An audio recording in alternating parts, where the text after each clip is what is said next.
Hey guys, we're going to be focusing on the economy today and markets. We have the final FOMC meeting with the Federal Reserve coming up later this week, as well as the CPI releases. And so those two can be a good indication of what's about to happen with the markets, whether we're going to get a Santa Claus rally or none of that by the end of the year. So if you're interested in how we're playing the stock market for the Santa Claus rally or actually holding out until next year, this might be a good video to check in. Now, I'm also going to talk about what bank CEOs, Wall Street CEOs have been talking about in terms of the stats they're seeing, the data they're seeing, indicating a recession, as well as the all-important oil price, which I should believe will reveal almost everything, whether we are going to slip into recession or not. It's the most eye-opening of statistics. All right, guys, let's get into it. We're going to jump onto my favorites, and I'm sure you guys may have missed it, the stock charts. Let's jump into that. Well, we're gonna go on an article first. Right. So before we go into stock chart, we're going to look at headlines from CNBC. Stock futures slipped to start the week with Fed meeting, key inflation data on deck. Cool. I disagree slightly with the headline because this is the problem with a lot of financial media. They take things out of context. Stock futures are hardly slipping. Let me show you in the stock chart itself. This is the S&P 500. This is basically the stock market. And we can actually see in the last couple of days, it's only been minor drops, very minor in the last couple of days. And the question is it actually in response to the fears about, what they will say in this Fed meeting coming up, if they will raise interest rates or not? I don't think so, because we've baked in, I'll show you next, we've baked in a 0.5%, a 50 basis point hike. Everyone on Wall Street agrees this is probably what they're going to hike at. So why are we saying the market's dropping because of that, when we can clearly see that it's such an insignificant drop relative to the bigger picture in the last few months? And indeed, compared to, let's say, longer historical trends, since this is the drop in 2020 during the COVID lockdowns, we've had a massive run, and we've had the smallest little drop, and we're getting headlines like, futures are starting to drop. We're starting to get a lot of fear about this meeting. No. I don't believe that's the case at all. This is one commentary I can't resist making a comment about, because that drop is hardly anything. But I will say it may be a precursor to what's going to happen next, because we can see a pattern. This red line is a 200 moving average, and once we've fallen under that, we've been staying under that, and I have every indication, or at least my intuition as well as experience trading the market suggests that we're probably going to look at a drop from here on, as opposed to a Santa Claus rally. This is a little bit less likely. Going up from here, you need to break this 200 moving average. You need to have a lot of tailwinds and positive force behind you to get above that and then stay above that for the next leg up. Now, that's what they were actually trying to promote from the lows down here. After the previous meeting in November, we actually had a big push up to this red line, this 200 moving average. And the story in the headlines was something like, the Federal Reserve is probably going to stop hiking rates as much, which is somewhat true. And we have a dovish perspective. They'll probably cut rates sooner than we expect. Hooray, yay. We're going to have the stock go straight to the moon. I don't necessarily believe that, right? I don't believe that is the case, especially when we look at some of the projections. We'll just make sure we're getting the right article. But, we're talking about, if we talk about the future projections of the Federal Reserve, what the terminal interest rate hikes are going to be, what will the Fed's dot plot reveal about longer term rates? I'm going to jump to a little section down below, is that according to their dot plot, they believe, or the market believes, that we're going to end up at 5% interest rates in the US, right? And what the Fed believes, and remember they got the inflation call wrong in 2021. They said there was no inflation, so they're clearly wrong. But Powell, they've indicated he does not expect the bank to cut interest rates at least until 2024. So they reckon that we're still going to have high inflation, high interest rates all the way until 2024. The market somewhat disagrees with that. And we're probably going to see reasons why. Now, let's look into what bank CEOs have been actually saying. So, US banks warn of recession as inflation hurts consumers. Shares fall. We have JP Morgan Chief Executive Jamie Dimon. He said that consumers and companies are in good shape, but may not last longer as the economy slows and inflation erodes consumer spending power. Those things might not very well derail the economy, and causes mild to high recession that people are worried about. So, are we in a recession? The real answer is already yes. We are in a recession. We've been in a recession since July. We've had 2 quarters of negative growth at that point, July this year, 2022. It's only because of a few more technicalities, such as, we haven't had increasing unemployment, and that's why they say it's not it's not a recession. But we're already in a recession. But what we mean here is a serious recession. So we may experience a serious recession coming up next year. Now, it's not just him. Major banks' shares fell sharply. We're going to jump into here. Bank of America CEO Brian Moynihan, he says the bank's research shows negative growth in the first part of 2023, but the contraction will be mild. That's not too bad, right? Goldman Sachs says economic growth is slowing. When I talk to our clients, they sound extremely cautious, right? Morgan Stanley just cut 2% of its workforce. So that's, and also we've already had cuts in Goldman Sachs and Citigroup.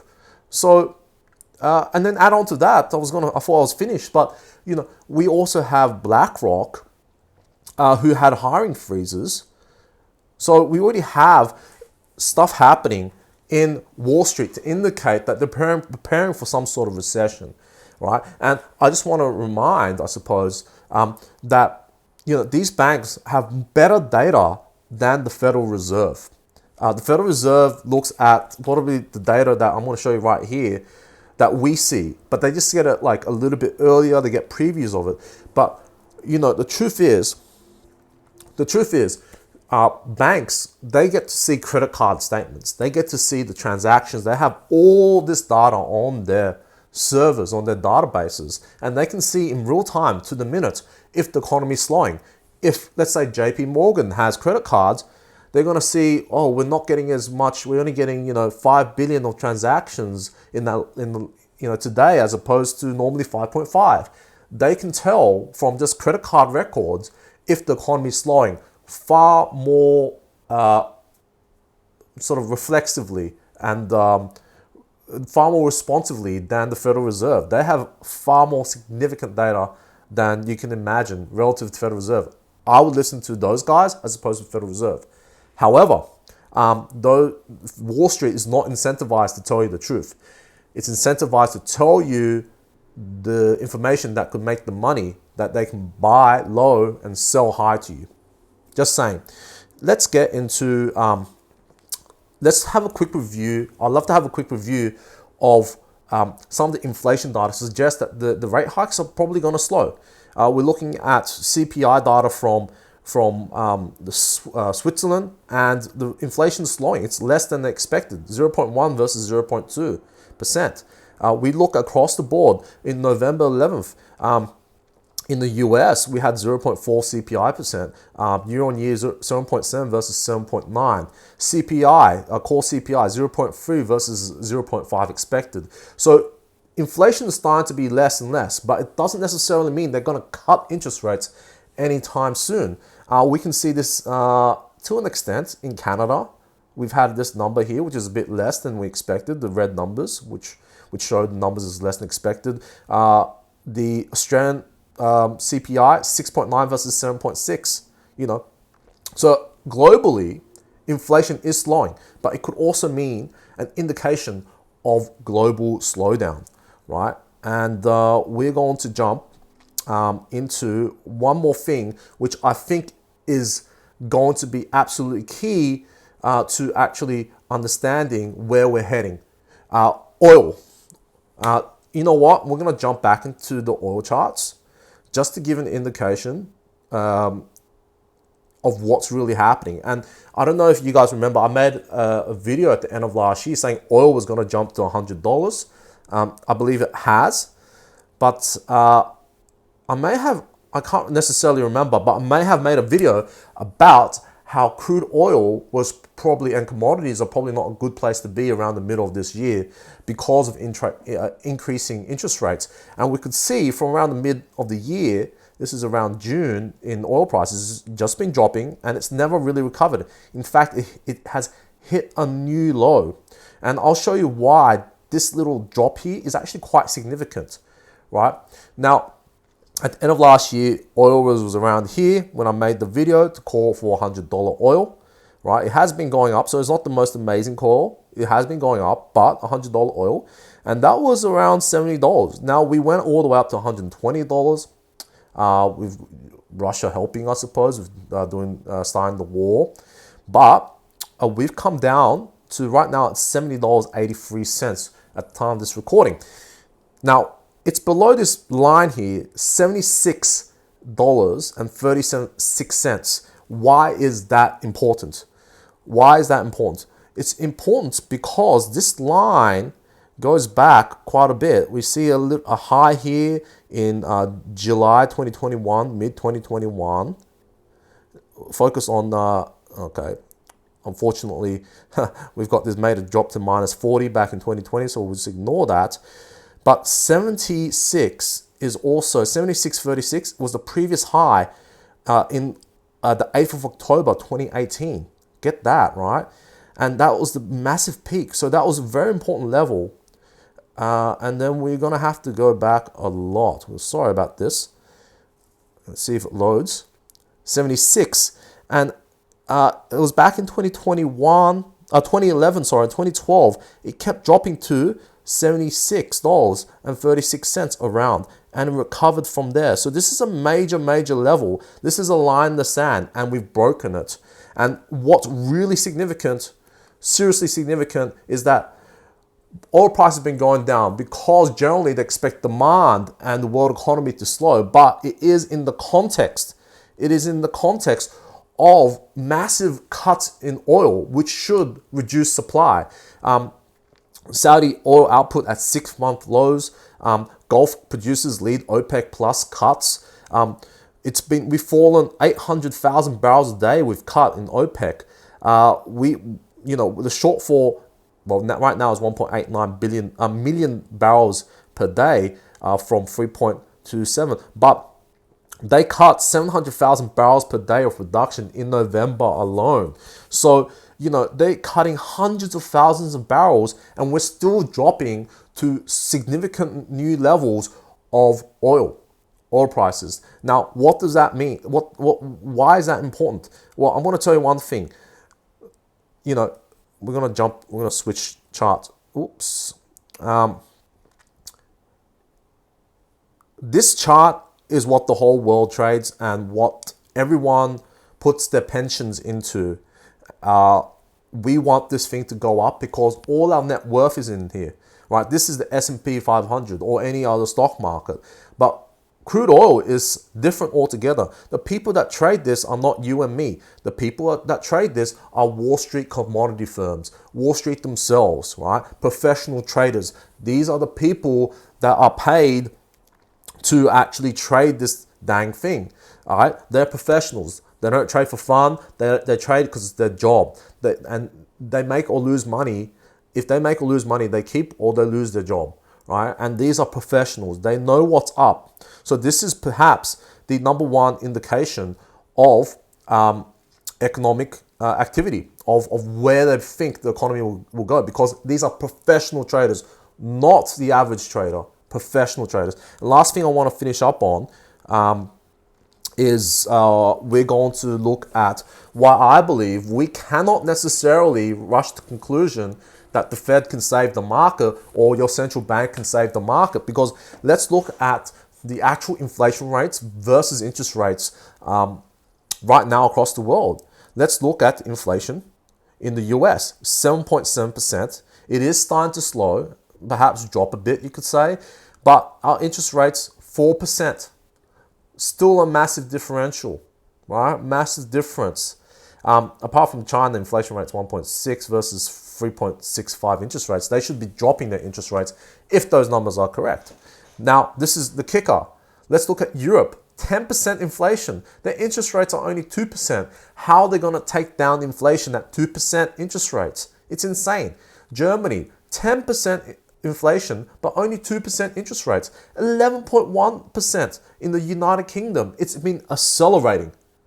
And, well, yes, they've got a higher interest rate than Germany, but that is nowhere near 11.1%. They're going to have to do a lot to bring down inflation. It's so hot in Europe. India, okay, that's fair. I mean, high interest rates, we won't worry about that. Italy, same thing in the Europe zone. But Canada, 7% inflation, 4% interest rates. Australia, 7.3%, even hotter, only 3.1% interest rates. And we're going to have interest rate hikes are still ongoing.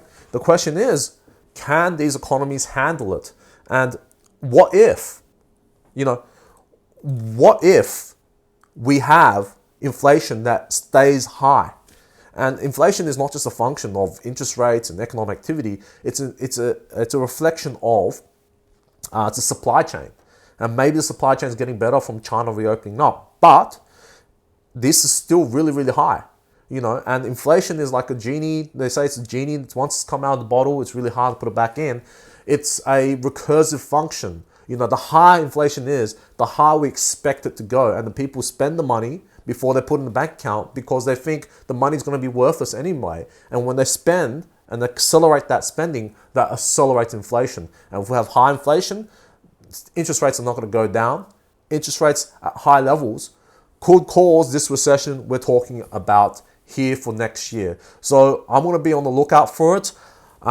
This is my update. So I probably want to close out the year. I haven't done an economic video in a while. So if you like that, if you like this video, if this thing sort of gives you an indication of a clear indication, because there's so much financial media and all sorts of stuff out there that sometimes you don't even know it's just confusing mess. Hopefully that helped clarify for you. So if you like that, hit the like, subscribe, and share with your friends. I really appreciate it. And until next time, I'll see you later. Catch you then. And also, let me know what your thoughts down below. See you then. Bye.